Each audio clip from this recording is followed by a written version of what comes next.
সম্পর্কের ছোট একটি সমীকরণ বোঝাতে এক শিক্ষক তার শিক্ষার্থীদের একটি গল্প বলছিলেন।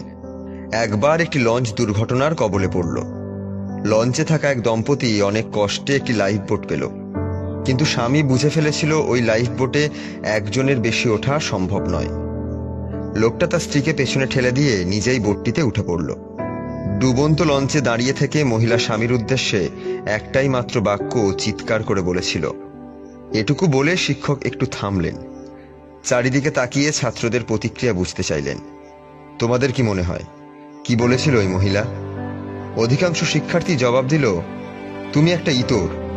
আমি কি অন্ধই না ছিলাম। এত শিক্ষার্থীদের মধ্য থেকে শিক্ষক খেয়াল করলেন একটি ছেলে প্রায় পুরোটা সময় ধরেই চুপ করে আছে।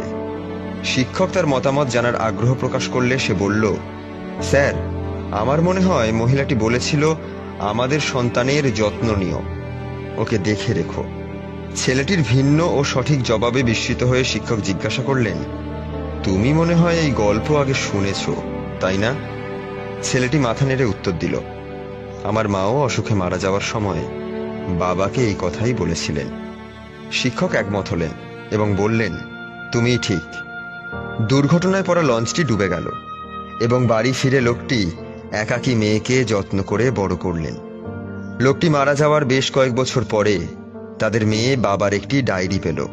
সেই ডায়েরির মাধ্যমে জানতে পারল লঞ্চ যাত্রায় যাওয়ার আগেই তার মায়ের দুরারোগ্য ব্যাধি ধরা পড়েছিল। তাই জীবন মৃত্যুর এই চরম মুহূর্তে তার বাবা বাঁচার একমাত্র উপায়ের সদ্ব্যবহার করেছেন। ডায়েরিতে তার বাবা লিখেছেন, আমারও তোমার সাথে সাগরে হারিয়ে যেতে ইচ্ছে হচ্ছিল, কিন্তু শুধু মেয়ের কথা চিন্তা করে তোমাকে একাই সাগর তলে চিরদিনের জন্য বিদায় দিয়ে আসতে হয়েছিল। গল্প শেষ হওয়ার পর ক্লাসে পিনপতন নীরবতা। শিক্ষক বললেন, তোমরা কি গল্পের শিক্ষাটা বুঝতে পেরেছ?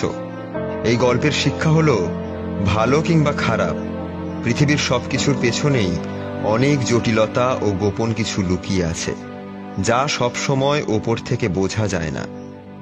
আমাদের কখনোই শুধুমাত্র ওপর থেকে দেখেই বিচার করা উচিত নয়। অন্যকে ভালো মতো না বুঝে বিচার করে ফেলাটা বেশ বোকামি। যেসব বন্ধু খাবারের বিলটা সবসময় নিজেই দিতে চায়, তার মানে এই নয় তার টাকার পাহাড় আছে। এর কারণ সেই বন্ধু টাকার চেয়ে বন্ধুত্বকে বড় করে দেখে।